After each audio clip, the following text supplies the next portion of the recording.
Shalom à tous, chers amis, nous nous retrouvons pour le Shabbat Shoftim. Nous sommes aussi Rosh Chodesh Elul, le début du mois de Elul. Dans 2 jours, nous allons commencer à lire les Slichot. Et dans 1 mois vont se dérouler les fêtes de Tishrei, Rosh Hashanah, Yom Kippour, Sukkot. Il faut nous préparer. Nous allons dédier nos propos à la mémoire d'un grand monsieur qui nous a quittés aujourd'hui, monsieur Mamou Yehuda Edouard, fils de Émile, que de mémoire bénie. Et notre question pour cette semaine, existe-t-il une condition sine qua non à notre participation, chacun d'entre nous, aux guerres d'Israël?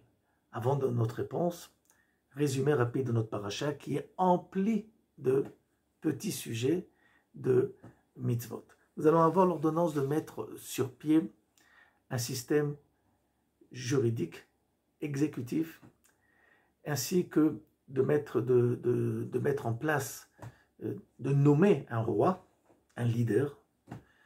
Ainsi, nous allons avoir l'ordonnance de permettre à la tribu de Lévi de vivre parmi nous, alors qu'ils ont l'interdit de recevoir une part d'héritage terrestre sur la terre d'Israël.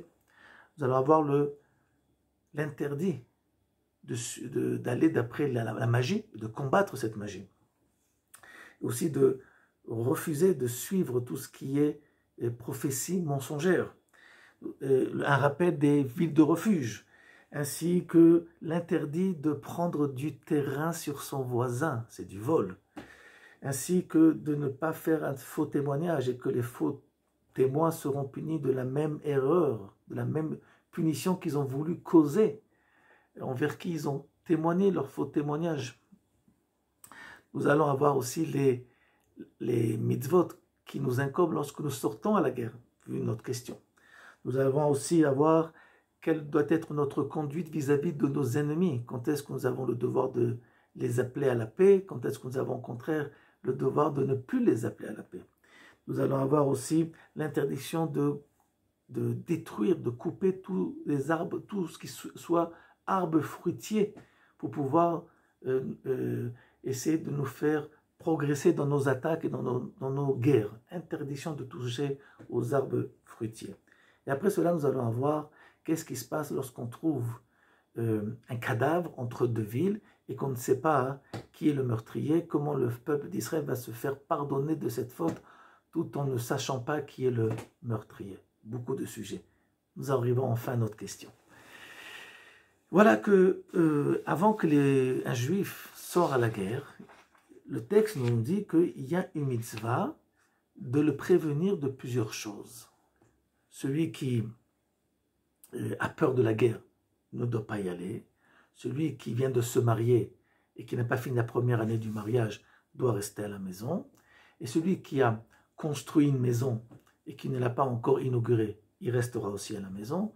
Et celui qui a planté une vigne et qui n'en a pas encore profité, au bout de la 4e année, il sera aussi exempté de l'armée.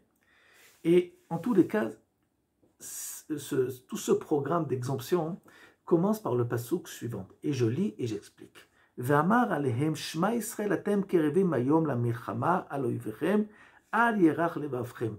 Le Kohen qui faisait ce fameux discours pour dire qui devait aller à la guerre, qui ne devait pas aller à la guerre, disait: écoutez Israël, vous êtes sur le point de rentrer en guerre contre vos ennemis, et surtout n'ayez pas peur. Et sachez que Dieu est avec vous. En tous les cas, au niveau de le début du discours de notre Kohen, Ve'amar alehem shma Israël, écoutez Israël, Rashi rapporte le Talmud qui nous fait un parallèle entre la fameuse lecture du Kriyat Shema et le passouk, et le mot qui est écrit Shma Israël. Ce qui veut dire que Rashi et la Gemara nous font comprendre qu'il y a un parallèle entre cette citation identique, Shma Israël et Shma Israël. Et là, vient nous dire Rashi que celui qui a le moindre mérite, un mérite très simple, qui dit tous les jours Shma Israël, si ce n'est que ce mérite, il a le devoir de sortir à la guerre. Kedai atem sheyoshia etrem Et si les Bnei Israël, les militaires juifs, ont en eux, dans leurs paroles, dans leur parler, ce fameux pasouk, verset usuel de Shema Israël, c'est ce qui leur permet de pouvoir, Bezrat Hashem, pouvoir sortir en guerre et gagner la guerre. La question, c'est de savoir pourquoi.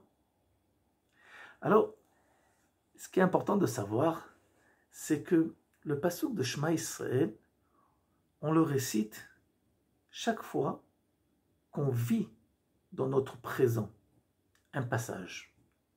Lorsqu'on passe de la nuit au jour, on dit Shema Israël. Avant d'aller dormir, qui est le passage de la journée du travail à la journée, à la partie de la journée où on ne fait rien, où on est passif, vu que nous dormons, nous devons dire aussi Shema Israël. Pourquoi? Parce que l'homme est mis en examen dans la difficulté des passages. Nous avons tous une tranquillité dans le côté régulier de la vie. Tant que les choses sont assez régulières, nous manifestons une certaine tranquillité. Dès qu'il va y avoir changement, ce changement peut inviter à une inquiétude justifiée. Mais cette inquiétude va avoir sa réponse si on est capable de faire l'analyse unitaire de ces changements. Si nous comprenons que Dieu se trouve de façon unitaire, aussi bien avant ce que j'ai vécu, et aussi bien vers quoi je vais vivre, c'est la même unité divine, alors cette compréhension des choses crée en nous cette tranquillité. C'est ce qu'on appelle la confiance. Parce que la confiance, elle ne provient pas de notre tranquillité personnelle. Elle provient tout simplement qu'il y a un dirigeant dans le monde et que jusqu'à maintenant, la direction de ce créateur dans le monde vis-à-vis de ma vie personnelle ou collective me permettait de vivre une certaine tranquillité. Et dès qu'on va passer à un certain passage, à une nouvelle étape, ce passage, cette nouvelle étape, risque de nous créer un certain déséquilibre, un point d'interrogation. Et donc pour cela, pour pouvoir transformer le point d'interrogation en point d'exclamation, de dire nous sommes dans le bon chemin, nous continuons notre tranquillité, notre confiance, il faut faire passer ce côté unitaire que jusqu'à maintenant était dans la tranquillité et de le faire passer aussi ce nouveau passage qui est notre nouvelle étape de la vie. Et vous savez que une fois j'ai entendu un rabbin qui dit que souvent il reçoit des gens qui viennent lui poser la question, comment se fait-il que par exemple, dans tel domaine, ça ne va pas, la santé, ça ne va pas, les affaires, ça ne va pas, et ainsi de suite. Les gens viennent le consulter quand ça ne va pas. Il dit, je n'ai jamais eu quelqu'un qui est venu me consulter pour que je lui explique pourquoi ça va bien dans sa vie, pourquoi, par exemple, il est en bonne santé, et pourquoi, Baruch Hashem, il est bien marié, et pourquoi ses enfants se comportent de façon positive, et ainsi de suite. J'ai tout le temps dû répondre à des questions, pourquoi ça ne va pas? Pourquoi? Parce que quand ça ne va pas, à nos yeux, on a l'impression de perdre notre équilibre, d'avoir un certain vertige. Et lorsque le juif part en guerre, ce passage d'étape, que jusqu'à maintenant il était tranquille à la maison, et qu'à partir de maintenant il va devoir partir sur le front. Et être sur le front, c'est loin d'être tranquille. C'est une époque, une étape extrêmement difficile, où c'est extrêmement difficile aussi de retrouver une unité divine, une tranquillité divine.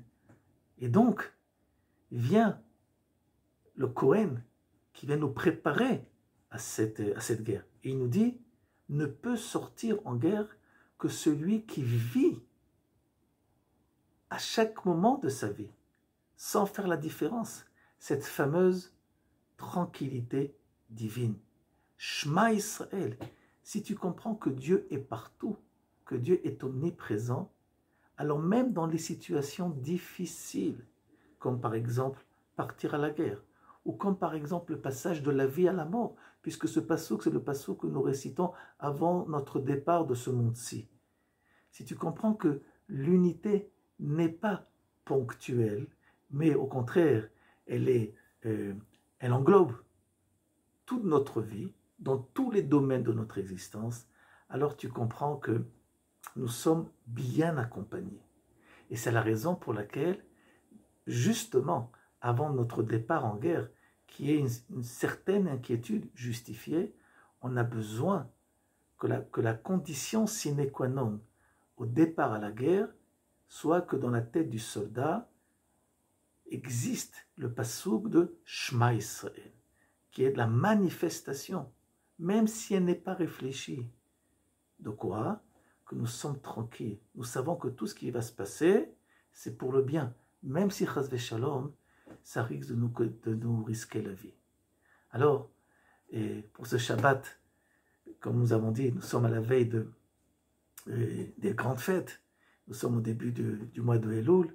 Nous devons aussi apprendre que nous rentrons dans un apprentissage d'une nouvelle année et que ce passage doit créer en nous ou continuer en nous cette tranquillité que nous avons eue jusqu'à maintenant. Shabbat, shalom, et à la semaine prochaine, si vous le voulez bien.